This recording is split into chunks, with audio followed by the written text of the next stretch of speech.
فرحان نے ہر جگہ فون گھمایا، اس کی ہر سہیلی سے جانچ پڑتال کی، لیکن وہ کہیں پر بھی موجود نہیں تھی، اور سیلون والوں کا یہی کہنا تھا کہ وہ تقریباً آدھا گھنٹہ پہلے یہاں ایک گاڑی میں بیٹھ کر چلی گئی تھی۔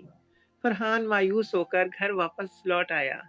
دولہا بنا زیان مسلسل اس کے انتظار میں تھا اور نکاح کا وقت گزرا جا رہا تھا، لیکن وہ لوگ ٹال مٹول سے کام لے رہے تھے۔